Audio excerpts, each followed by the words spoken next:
Hello good morning welcome back to കത്ത് സ്പേസി ബുള്ളറ്റ്. എല്ലാവർക്കും നമസ്കാരം.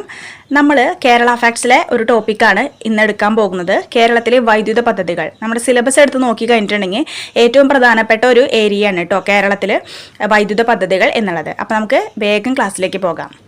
ആദ്യമായിട്ട് കേരളത്തിൽ ഏറ്റവും കൂടുതൽ വൈദ്യുതി ഉൽപ്പാദിപ്പിക്കുന്നത് ജലവൈദ്യുത പദ്ധതികളിലൂടെയാണ്. നമുക്കറിയാം കാറ്റിൽ നിന്നും തിരമാലയിൽ നിന്നും ജലത്തിൽ നിന്നും താപത്തിൽ നിന്നൊക്കെ വൈദ്യുതി ഉണ്ടാക്കുന്നുണ്ട്. അപ്പോൾ കേരളത്തിൽ ഏറ്റവും കൂടുതൽ വൈദ്യുതി ഉൽപ്പാദിപ്പിക്കുന്നത് എന്തിൽ നിന്നാണ്? ജലത്തിൽ നിന്നാണ്. ഓക്കെ, അപ്പോൾ അതൊന്ന് ഓർത്തിരിക്കാം. ഇനി ഏറ്റവും കൂടുതൽ ജലവൈദ്യുത പദ്ധതികൾ ഉള്ള കേരളത്തിലെ ജില്ല ഇടുക്കി ജില്ലയാണ്. ഒരുപാട് തവണ റിപ്പീറ്റ് ചെയ്തിട്ടുള്ള ഒരു ചോദ്യമാണ്. ഏറ്റവും കൂടുതൽ ജലവൈദ്യുത പദ്ധതികൾ ഉള്ള കേരളത്തിലെ ജില്ല ഏതാണ്? ഇടുക്കിയാണ്. ഇമ്പോർട്ടൻ്റ് ആണ് കേട്ടോ. ഇനി ഏറ്റവും കൂടുതൽ ജലവൈദ്യുത പദ്ധതികളും അണക്കെട്ടുകളുമുള്ള കേരളത്തിലെ നദി ചോദിക്കുകയാണെങ്കിൽ പെരിയാർ. നമുക്കറിയാം കേരളത്തിൽ തന്നെ ഏറ്റവും നീളം കൂടിയ നദിയാണ് പെരിയാർ. 244 കിലോമീറ്റർ ആണ് പെരിയാറിൻ്റെ നീളം. ഓക്കെ, അപ്പോൾ ആ പെരിയാറിലാണ് ഏറ്റവും കൂടുതൽ ജലവൈദ്യുത പദ്ധതികളും അണക്കെട്ടുകളും ഒക്കെ ഉള്ളത് കേരളത്തിൽ. ഓക്കെ, അത് ഇമ്പോർട്ടൻ്റ് ആണ്, ചോദിച്ചിട്ടുണ്ട്. ഇനി കേരളത്തിലെ ആദ്യത്തെ ജലവൈദ്യുത പദ്ധതി മോസ്റ്റ് റിപ്പീറ്റഡ് ആണ്, പള്ളിവാസലാണ്. കേരളത്തിലെ ആദ്യത്തെ ജലവൈദ്യുത പദ്ധതി ഏതാണ്? പള്ളിവാസലാണ്. മലബാറിലെ ആദ്യത്തെ ജലവൈദ്യുത പദ്ധതി ചോദിച്ചാൽ കുറ്റ്യാടിയാണ്. മലബാറിലെ ആദ്യത്തെ ജലവൈദ്യുത പദ്ധതി എവിടെയാണ്? കുറ്റ്യാടിയാണ്. ഇമ്പോർട്ടൻ്റ് ആണ് കേട്ടോ, രണ്ടും ചോദിച്ചിട്ടുണ്ട്. അപ്പോൾ കേരളത്തിലെ ആദ്യത്തെ ജലവൈദ്യുത പദ്ധതി പള്ളിവാസിലും മലബാറിലെ ആദ്യത്തെ ജലവൈദ്യുത പദ്ധതി എവിടെയാണ്? കുറ്റ്യാടിയിലാണ്. ഇനി വീണ്ടും റിപ്പീറ്റ് ചെയ്യുന്ന ഒരു ചോദ്യമാണ്, സ്വകാര്യ മേഖലയിലെ ആദ്യത്തെ ജലവൈദ്യുത പദ്ധതി മണിയാറാണ്. ഓക്കെ, സ്വകാര്യ മേഖലയിലെ ആദ്യത്തെ ജലവൈദ്യുത പദ്ധതി ഏതാണ്? മണിയാറാണ്. മലബാറിൽ കുറ്റ്യാടിയാണ്. അതുപോലെ തന്നെ കേരളത്തിൽ ആദ്യത്തെ ജലവൈദ്യുത പദ്ധതി ചോദിച്ചാൽ എവിടെയാണ്? പള്ളിവാസലാണ്. പള്ളിവാസൽ പദ്ധതി ആരംഭിക്കുന്നത് ചിത്തിര തിരുനാളിൻ്റെ ഒക്കെ കാലത്താണ്, 1940-ലാണ്. ഇമ്പോർട്ടൻ്റ് ആണ് കേട്ടോ. പള്ളിവാസൽ പദ്ധതി ആരംഭിച്ചത് എപ്പോഴാണ്? 1940. വർഷമടക്കം എടുത്തു ചോദിച്ചിട്ടുള്ളതാണ്. ഇനി പള്ളിവാസൽ സ്ഥിതി ചെയ്യുന്ന ജില്ല ഏതാണ്? ഇടുക്കി ജില്ലയിലാണ്. ഇടുക്കിയിലാണ് പള്ളിവാസൽ എന്ന പദ്ധതി സ്ഥിതി ചെയ്യുന്നത്. പള്ളിവാസൽ പദ്ധതി സ്ഥിതി ചെയ്യുന്ന നദി ചോദിച്ചാൽ മുതിരപ്പുഴയാണ്. നമ്മുടെ പെരിയാറിൻ്റെ ഒരു പോഷക നദിയാണ് മുതിരപ്പുഴ. അപ്പോൾ അവിടെയാണ് പള്ളിവാസൽ പദ്ധതി സ്ഥിതി ചെയ്യുന്ന നദി. ഓക്കെ, എല്ലാം ഇമ്പോർട്ടൻ്റ് ആണ്, വളരെയധികം പ്രധാനപ്പെട്ടതാണ്. ഓക്കെ, ഇനി നമുക്ക് നോക്കാം മുതിരപ്പുഴ. അപ്പോൾ നമ്മൾ ഓൾറെഡി പറഞ്ഞത് തന്നെയാണ്. മുതിരപ്പുഴ ഏത് നദിയുടെ പോഷക നദിയാണ്? പെരിയാറിൻ്റെയാണ്. ഓക്കെ, പെരിയാറിൻ്റെ പോഷക നദിയായ മുതിരപ്പുഴയിലാണ് നമ്മുടെ പള്ളിവാസൽ പദ്ധതി ഉള്ളത്. ഓക്കെ, കേരളത്തിലെ തന്നെ ഏറ്റവും ആദ്യത്തെ ജലവൈദ്യുത പദ്ധതിയാണ് നമ്മുടെ പള്ളിവാസൽ. അതൊക്കെ കണക്ട് ചെയ്ത് തന്നെ പഠിക്കാം.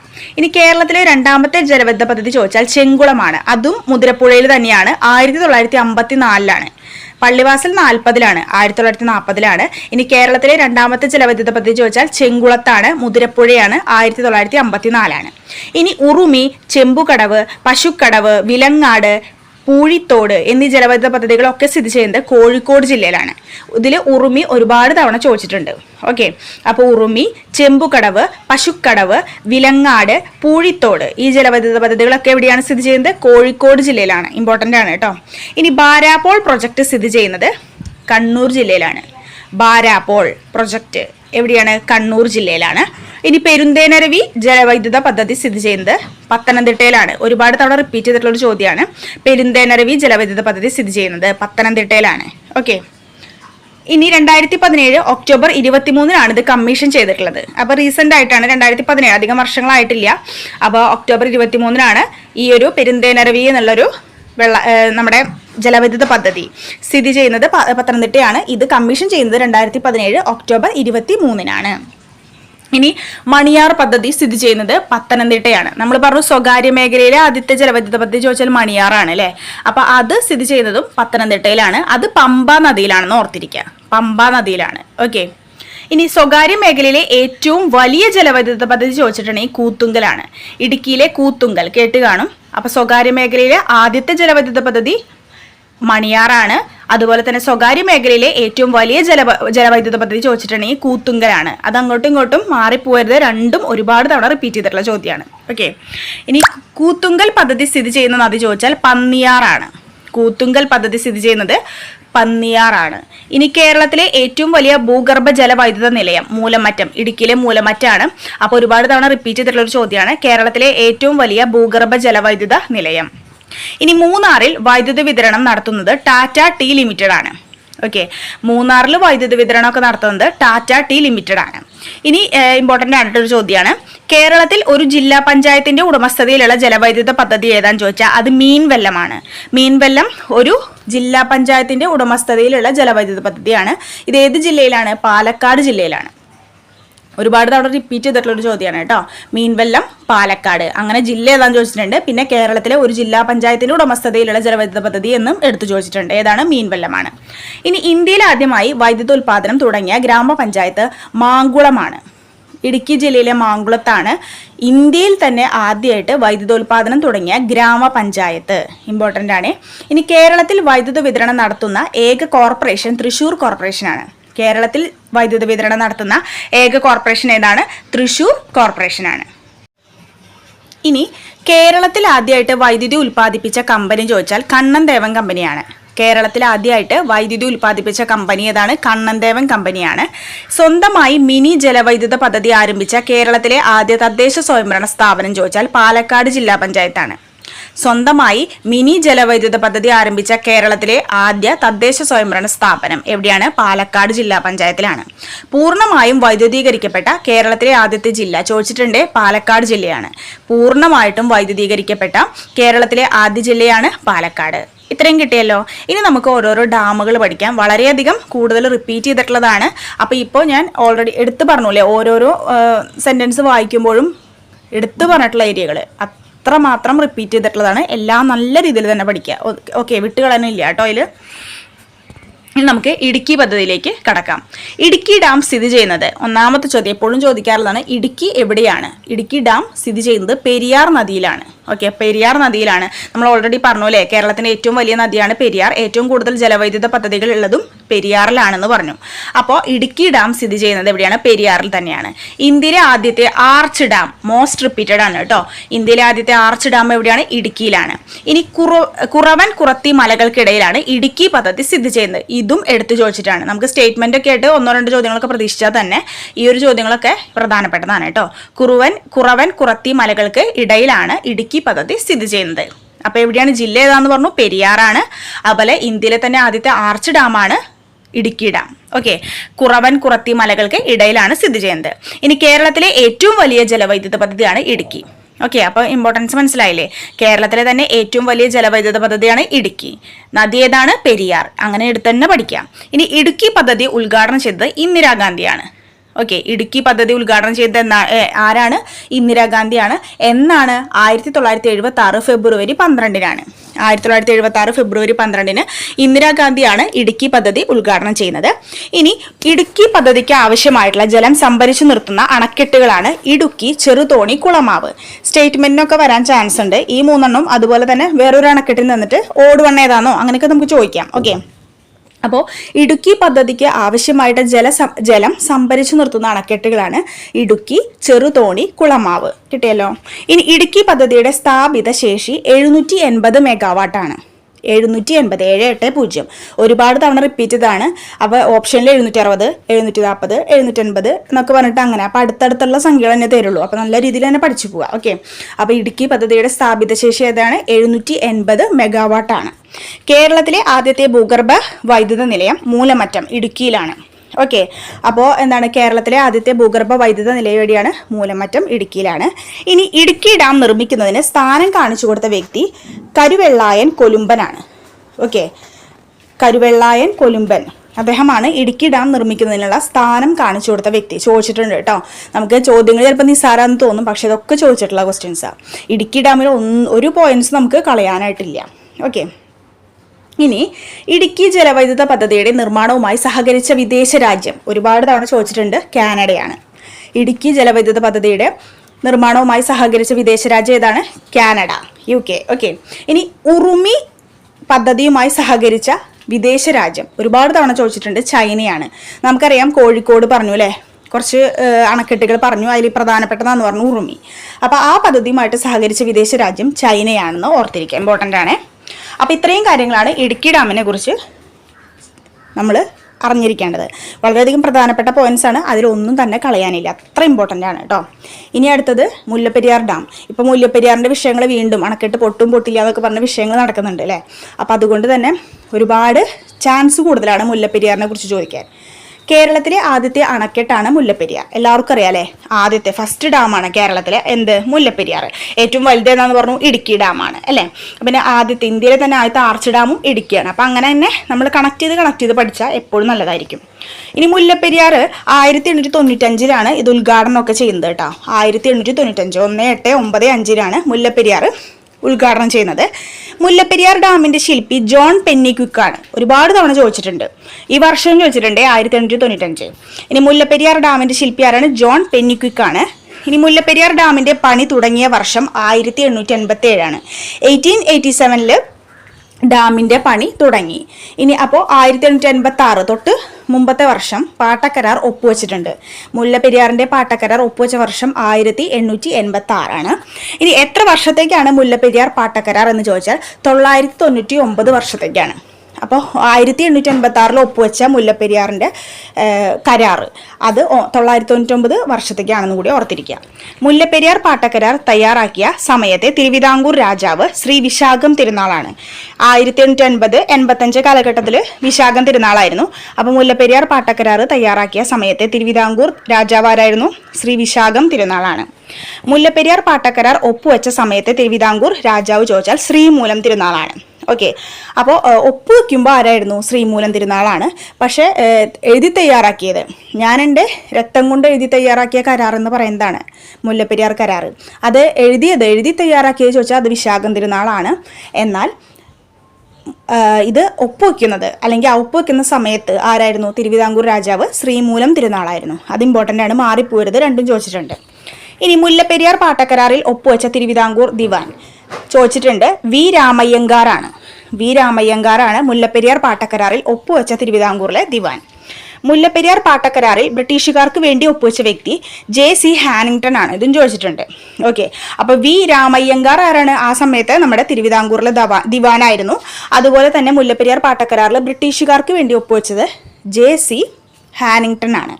ഇനി മുല്ലപ്പെരിയാർ പാട്ടക്കരാർ പുതുക്കിയ മുഖ്യമന്ത്രിയാണ് C അച്യുതമേനോൻ.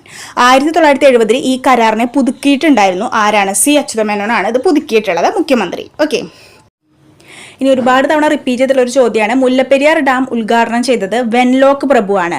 1895 ഒക്ടോബർ 11 അദ്ദേഹം ഉദ്ഘാടനം ചെയ്യുന്നത്, വെൻലോക്ക് പ്രഭു. ഓക്കെ, ഇനി മുല്ലപ്പെരിയാർ ഡാം സ്ഥിതി ചെയ്യുന്ന ജില്ല ഇടുക്കിയിലാണ് മുല്ലപ്പെരിയാർ ഡാം സ്ഥിതി ചെയ്യുന്നത്. ഇനി മുല്ലപ്പെരിയാർ ഡാം സ്ഥിതി ചെയ്യുന്ന താലൂക്ക് ചോദിച്ചാൽ പീരുമേട് താലൂക്കാണ് ചോദിച്ചിട്ടുണ്ട്. അപ്പോൾ പീരുമേട് ഇടുക്കി ജില്ലയിലെ പീരുമേട് താലൂക്കിലാണ് സ്ഥിതി ചെയ്യുന്നത്. ഇനി പഞ്ചായത്ത് ചോദിച്ചാൽ കുമളി പഞ്ചായത്താണ്. ഓക്കെ, അപ്പോൾ മുല്ലപ്പെരിയാർ ഡാം സ്ഥിതി ചെയ്യുന്ന പഞ്ചായത്ത് കുമളി, താലൂക്ക് പീരുമേട്, ജില്ല ചോദിച്ചാൽ ഇടുക്കി. ഇത്രയും കിട്ടിയല്ലോ, അത് എപ്പോഴും ചോദിക്കുന്നതാണ്. ഇനി മുല്ലപ്പെരിയാർ ഡാം സ്ഥിതി ചെയ്യുന്ന നദി ചോദിച്ചാൽ മുല്ലയാറാണ്. പെരിയാറിന്റെ പോഷക നദിയായിട്ടുള്ള മുല്ലയാറിലാണ് മുല്ലപ്പെരിയാർ സ്ഥിതി ചെയ്യുന്നത്. ഇനി മുല്ലപ്പെരിയാർ ഡാമിന്റെ സംഭരണശേഷി 142.2 അടിയാണ്. മുല്ലപ്പെരിയാർ ഡാമിന്റെ സംഭരണശേഷി എത്രയാണ്? Storage capacity. ഓക്കെ, 142.2 അടിയാണ്. ഇനി മുല്ലപ്പെരിയാർ ഡാം നിർമ്മിക്കാൻ ഉപയോഗിച്ച മിശ്രിതം സുർക്കി മിശ്രിതമാണ്. ഓക്കെ, സുർക്കി മിശ്രിതത്തോണ്ടാണ് ഇത് ഉണ്ടാക്കിയിട്ടുള്ളത്. പെന്യൂക്കിക്ക് സ്മാരകം സ്ഥിതി ചെയ്യുന്നത് തമിഴ്നാട്ടിലെ തേനിയിലാണ്. ഒരുപാട് തവണ ചോദിച്ചിട്ടുണ്ട്. തമിഴ്നാട്ടിലെ തേനിയിലാണ് പെന്യൂക്കിക്കിന്റെ സ്മാരകം സ്ഥിതി ചെയ്യുന്നത്. ഓക്കെ, അപ്പോൾ പഞ്ചായത്ത്, നമ്മുടെ താലൂക്ക്, അതൊക്കെ ഓർത്തിരിക്കുക. അതൊക്കെ ചോദിച്ചിട്ടുണ്ട് ഒരുപാട് തവണ. പെന്യൂക്കിക്കിന്റെ സ്മാരകം അതും ചോദിച്ചിട്ടുള്ളതാണ്. മുല്ലപ്പെരിയാർ അണക്കെട്ടുമായി ബന്ധപ്പെട്ട പ്രശ്നങ്ങൾ പരിഹരിക്കാൻ സുപ്രീം കോടതി നിയമിച്ച കമ്മിറ്റിയാണ് ജസ്റ്റിസ് AS ആനന്ദ് കമ്മിറ്റി. ചോദിച്ചിട്ടുണ്ട്. ജസ്റ്റിസ് AS ആനന്ദ് കമ്മിറ്റിയാണ് ഈ മുല്ലപ്പെരിയാർ അണക്കെട്ടുമായി ബന്ധപ്പെട്ട പ്രശ്നങ്ങൾ പരിഹരിക്കാൻ സുപ്രീം കോടതി നിയമിച്ചിട്ടുള്ള കമ്മിറ്റി. ഇനി അടുത്തത് മലമ്പുഴ ഡാമാണ്. 1955 മലമ്പുഴ ഡാം നിലവിൽ വരുന്നത്. കേരളത്തിലെ തന്നെ ഏറ്റവും വലിയ അണക്കെട്ടാണ് മലമ്പുഴ ഡാം. ഓക്കെ, കേരളത്തിലെ ഏറ്റവും വലിയ അണക്കെട്ട് ഏതാണ്? മലമ്പുഴ ഡാമാണ്. ഏറ്റവും വലിയ ആർച്ച് ഡാം, ലോകത്തിലെ തന്നെ ആർച്ച് ഡാം അല്ലെ, ആദ്യത്തെ ആർച്ച് ഡാം ചോദിക്കുകയാണെങ്കിൽ, അല്ലെങ്കിൽ ഏറ്റവും ഉയരം കൂടിയത് ചോദിച്ചാലാണ് ഇടുക്കിയിട്ട് ഉത്തരാവുള്ളൂ. നേരത്തെ ഞാൻ തെറ്റിയിട്ടാണ് പറഞ്ഞത്. ഏറ്റവും വലിയ എന്ന് പറഞ്ഞാൽ ഉയരത്തിന്റെ അടിസ്ഥാനത്തിൽ നോക്കുകയാണെങ്കിലാണ് ഇടുക്കി. ഓക്കെ, കേരളത്തിലെ ഏറ്റവും വലിയ അണക്കെട്ട് ചോദിച്ചാൽ അത് മലമ്പുഴ ഡാമാണ്, മാറിപ്പോരുത്. കേരളത്തിലെ ആദ്യത്തെ ഫാന്റസി പാർക്ക് സ്ഥിതി ചെയ്യുന്ന അണക്കെട്ടും എവിടെ തന്നെയാണ്? മലമ്പുഴയാണ്. മലമ്പുഴ ഡാമിലാണ് കേരളത്തിലെ ആദ്യത്തെ ഫാന്റസി പാർക്ക് സ്ഥിതി ചെയ്യുന്നത്. ഇനി മലമ്പുഴ ഡാം സ്ഥിതി ചെയ്യുന്നത് പാലക്കാട്. ഒരുപാട് തവണ റിപ്പീറ്റ് ചെയ്തിട്ടുണ്ട്. പിന്നെ മലമ്പുഴ പദ്ധതി ഭാരതപ്പുഴയുടെ പോഷക നദിയായ മലമ്പുഴയിലാണ്. അപ്പോൾ ഭാരതപ്പുഴയുടെ ഒരു പോഷക നദിയാണ് മലമ്പുഴ, അവിടെയാണ് മലമ്പുഴ പദ്ധതി. ഇനി കേരളത്തിലെ വൃന്ദാവനം എന്നറിയപ്പെടുന്നത് മലമ്പുഴ ഉദ്യാനമാണ്. മലമ്പുഴയിലെ ഉദ്യാനം പൂന്തോട്ടമാണ് കേരളത്തിന്റെ വൃന്ദാവനം എന്ന പേരിൽ അറിയപ്പെടുന്നത്. ഒരുപാട് തവണ ചോദിച്ചിട്ടുണ്ട്. ഇനി മലമ്പുഴ ഉദ്യാനത്തിലെ മലമ്പുഴ യക്ഷി ശില്പം രൂപകൽപ്പന ചെയ്ത് കാനായി കുഞ്ഞിരാമൻ നായരാണ്. ഓക്കെ, കാനായി കുഞ്ഞിരാമനാണ് മലമ്പുഴ ഉദ്യാനത്തിലെ മലമ്പുഴ യക്ഷി ശില്പം രൂപകൽപ്പന ചെയ്തിട്ടുള്ളത്. കാനായി കുഞ്ഞിരാമൻ ചോദിച്ചിട്ടുണ്ട് കേട്ടോ. ഇതൊക്കെ ചോദിച്ചിട്ടുള്ള ചോദ്യങ്ങളാണ്. പാലക്കാട് ഏറ്റവും വലിയ അണക്കെട്ടാണ്. ഒരിക്കൽ കൂടി പറയാണ്, ഹയസ്റ്റ് ഉയരം കൂടിയതാണ് ഇടുക്കി വരിക. ആർച്ച് ഡാം ചോദിച്ചാലും ഇടുക്കിയാണ്. വലുത് ചോദിച്ചാൽ മലമ്പുഴയാണ്. നേരത്തെ തെറ്റി പറഞ്ഞതാണ് കേട്ടോ, സോറി. ഇനി ദക്ഷിണേന്ത്യയിലെ ആദ്യത്തെ റോക്ക് ഗാർഡൻ ആണ് മലമ്പുഴ. അങ്ങനെയും ചോദിച്ചിട്ടുണ്ട്. ദക്ഷിണേന്ത്യയിലെ ആദ്യത്തെ റോക്ക് ഗാർഡൻ ചോദിച്ചാൽ മലമ്പുഴയാണ്. മലമ്പുഴ റോക്ക് ഗാർഡന്റെ ശില്പി ചോദിച്ചാൽ നേക്ക് ചന്താണ്. ഓക്കെ, മലമ്പുഴയിലെ റോക്ക് ഗാർഡന്റെ ശില്പി ആരാണ്? നേക്ക് ചന്ദ്. അപ്പൊ ഇത്രയും കിട്ടിയല്ലോ. അപ്പൊ ഇതാണ് മലമ്പുഴ ഡാം. ഇനി നമുക്ക് പീച്ചിനെ കുറിച്ച് പഠിക്കാം. കേരള രൂപീകരണത്തിന് ശേഷം നിലവിൽ വന്ന ആദ്യ ഡാം. ഒരുപാട് തവണ ഇതുപോലെ തന്നെ ചോദിച്ചിട്ടുണ്ട്. കേരളം രൂപീകരിച്ചതിന് ശേഷം നിലവിൽ വന്ന ആദ്യത്തെ ഡാമാണ് പീച്ചി ഡാം. പീച്ചി ഡാം സ്ഥിതി ചെയ്യുന്നത് മണലിപ്പുഴയിലാണ്. മണലിപ്പുഴയിലാണ് പീച്ചി ഡാം സ്ഥിതി ചെയ്യുന്നത്. ഇതിന്റെ ശില്പി ഇക്കണ്ടവാര്യരാണ്. അപ്പൊ പീച്ചി, ഇക്കണ്ടവാര്യർ കേരള രൂപീകരണത്തിന് ശേഷം രൂപീകൃതമായിട്ടുള്ള ഡാമാണ്. മണലിപ്പുഴയിലാണ് സ്ഥിതി ചെയ്യുന്നത്. ഓക്കെ, ഇത്ര ഇമ്പോർട്ടൻ്റ് ആണ്. ഇനി പ്രധാനപ്പെട്ട ഒരു ടോപ്പിക്കാണ് ബാണാസുര സാഗർ ഡാം. ഓക്കെ, ബാണാസുര സാഗർ ഡാമാണ് മറ്റൊരു അണക്കെട്ട്. വളരെയധികം പ്രധാനപ്പെട്ടതാണ്. മണ്ണുകൊണ്ട് നിർമ്മിച്ച കേരളത്തിലെ ഏറ്റവും വലിയ അണക്കെട്ടാണെങ്കിൽ അതങ്ങനെ ചോദിച്ചിട്ടുണ്ടെങ്കിൽ ബാണാസുര സാഗർ ഡാമാണ്. ഓക്കെ, കേരളത്തിലെ ഏറ്റവും വലിയ അണക്കെട്ട് മലമ്പുഴയാണ്. ഹയസ്റ്റ് ആയിട്ടുള്ളതും ആർച്ച് ഡാമും ഇന്ത്യയിലെ തന്നെ നോക്കുകയാണെങ്കിൽ അത് ഇടുക്കി ഡാമാണ്. മണ്ണുകൊണ്ട് നിർമ്മിച്ച കേരളത്തിലെ ഏറ്റവും വലിയ അണക്കെട്ട് അങ്ങനെ ചോദിച്ചിട്ടുണ്ടെങ്കിൽ അത് ബാണാസുര സാഗർ ഡാമാണ്. പിന്നെ കേരള രൂപീകരണത്തിന് ശേഷം രൂപീകരിച്ചിട്ടുള്ള അല്ലെങ്കിൽ പണിതിട്ടുള്ള ഡാം ചോദിച്ചിട്ടുണ്ടെങ്കിൽ പീച്ചി ഡാമാണ്. മാറിപ്പോരുത്. പിന്നെ ഇതൊക്കെ ഏതൊക്കെ നദിയിലാണെന്ന് അതൊക്കെ ഓർത്തിരിക്കുക, ഏതൊക്കെ ജില്ലയിലാണെന്ന് ഓർത്തിരിക്കുക. അതൊക്കെ ഏറ്റവും പ്രധാനപ്പെട്ടതാണ് കേട്ടോ. ഇനി കേരളത്തിലെ ഏറ്റവും വലിയ എർത്ത് ഡാം അങ്ങനെയും ചോദിക്കാറുണ്ട്. കേരളത്തിലെ ഏറ്റവും വലിയ എർത്ത് ഡാം, അതുപോലെ ഏഷ്യയിലെ രണ്ടാമത്തെ വലിയ എർത്ത് ഡാം, അതൊക്കെ ഏതാണ്? ബാണാസുര സാഗർ ഡാമാണ്. ഇനി ബാണാസുര സാഗർ ഡാം സ്ഥിതി ചെയ്യുന്ന ജില്ല വയനാട്. ഈ എർത്ത് ഡാം ഒരുപാട് തവണ ചോദിച്ചിട്ടുണ്ട് കേട്ടോ. കേരളത്തിലെ ഏറ്റവും വലിയ എർത്ത് ഡാം ചോദിച്ചാൽ ബാണാസുര സാഗർ ഡാമാണ്. ഒരുപാട് തവണ ചോദിച്ചിട്ടുണ്ട്. ബാണാസുര സാഗർ ഡാം സ്ഥിതി ചെയ്യുന്നത് വയനാട്ടിലാണ്. അതും ഒരുപാട് തവണ റിപ്പീറ്റ് ചെയ്തിട്ടുള്ളതാണ്. ഇനി ബാണാസുര സാഗർ ഡാം സ്ഥിതി ചെയ്യുന്ന നദി കരമനത്തോടാണ്. ഓക്കെ, വയനാട് ജില്ലയിലെ കരമനത്തോടിലാണ് ഇത് സ്ഥിതി ചെയ്യുന്നത്. വയനാട് ജില്ലയിലെ കരമനത്തോട്. ഓക്കെ, ഇനി കരമനത്തോട് എന്നുള്ളത് കബനി നദിയുടെ പോഷക നദിയാണ്. കബനി നദി കേട്ട് കാണൂ അല്ലേ? കിഴക്കോട്ട് ഒഴുകുന്നതിലെ ഏറ്റവും വലിയ നദിയാണ് കബനി നദി. കേരളത്തിൽ 3 നദികളാണ് കിഴക്കോട്ട് ഒഴുകുന്നത് അല്ലേ? അപ്പോൾ ആ കബനിയുടെ ഒരു പോഷക നദിയാണ് കരമനത്തോട്. ഓക്കെ, അവിടെയാണ് എന്ത് സ്ഥിതി ചെയ്യുന്നത്? നമ്മുടെ ബാണാസുര സാഗർ ഡാം സ്ഥിതി ചെയ്യുന്നത്. ഇനി കക്കയം പദ്ധതിയുടെ സുഗമമായ നടത്തിപ്പിന് വേണ്ടി ആരംഭിച്ച അണക്കെട്ട് ചോദിച്ചിട്ടുണ്ട് കേട്ടോ. കക്കയം പദ്ധതിയുടെ സുഗമമായിട്ടുള്ള നടത്തിപ്പിന് വേണ്ടി ആരംഭിച്ച അണക്കെട്ടും കൂടിയാണ് നമ്മുടെ ബാണാസുര സാഗർ ഡാം എന്ന് പറയുന്നത്. ഇനി കേരളത്തിലെ ആദ്യത്തെ ഒഴുകുന്ന സൗരോർജ്ജ നിലയം സ്ഥാപിച്ചിരിക്കുന്ന സ്ഥലവും എവിടെയാണ്? നമ്മുടെ ബാണാസുര സാഗർ ഡാമിൽ തന്നെയാണ്. ഓക്കെ, അപ്പോൾ ഇത്രയും കിട്ടിയല്ലോ. ഇനി നമുക്ക് ഡാമുകൾ കൂടുതൽ അറിവിന് എന്ന് പറഞ്ഞിട്ടൊരു ഏരിയ ആണ്. കേരളത്തിലെ ഏറ്റവും ഉയരം കൂടിയ അണക്കെട്ട് ചെറുതോണിയാണ് ഇടുക്കിയിലെ. ഓക്കെ, കേരളത്തിലെ ഏറ്റവും ഉയരം കൂടിയ അണക്കെട്ട് എടുത്തു ചോദിച്ചിട്ടുണ്ടെങ്കിൽ ചെറുതോണിയാണ്, അല്ലെങ്കിൽ ഇടുക്കി. ഏത് വേണമെങ്കിൽ ആവാട്ടോ. ഇടുക്കി ഡാം ഓപ്ഷനിൽ വെച്ചിട്ടുണ്ടെങ്കിൽ അത് ഇതാവുക, ചെറുതോണി ഇല്ലെങ്കിൽ. ഓക്കെ, ഇനി ഏറ്റവും വലിയ ഗ്രാവിറ്റി ഡാം ചോദിച്ചാലും ചെറുതോണി ഡാമാണ്. ഏറ്റവും വലിയ ഗ്രാവിറ്റി ഡാം ചെറുതോണി ഡാമാണ്. നമുക്കറിയാം ഇടുക്കി കുളമാവ് എന്നൊക്കെ അല്ല, ചെറുതോണി കുളമാവ് അങ്ങനെയൊക്കെ പറഞ്ഞിരുന്നു അല്ലേ, ഇടുക്കി ഡാം ചേർന്നിട്ടുണ്ടെങ്കിൽ. അപ്പം അതിൽ ഇടുക്കി ഡാം മാത്രമേ നമുക്ക് തന്നിട്ടുള്ളൂ എന്ന് വെച്ചിട്ടുണ്ടെങ്കിൽ ഹയസ്റ്റ് ഡാം ചോദിച്ചാൽ ഇടുക്കിന്ന് കൊടുക്കാം. ഇനി ഓപ്ഷനിൽ ചെറുതോണി എന്നുണ്ടെങ്കിൽ ചെറുതോണി നമ്മൾ എന്താണ് ഉത്തരം വരിക. ഓക്കെ, ഏറ്റവും വലിയ ഗ്രാവിറ്റി ഡാം ചോദിച്ചാൽ ചെറുതോണി തന്നെയാണ്. ഇനി വയനാട്ടിലെ ആദ്യത്തെ ജലസേചന പദ്ധതി ചോദിച്ചാൽ കാരാപ്പുഴയാണ്. വയനാട്ടിലെ ആദ്യത്തെ ജലസേചന പദ്ധതി ചോദിച്ചാൽ ഏതാണ്? കാരാപ്പുഴ. ഇത്രയും കിട്ടിയല്ലോ. ഇനി നോക്കൂ കേട്ടോ.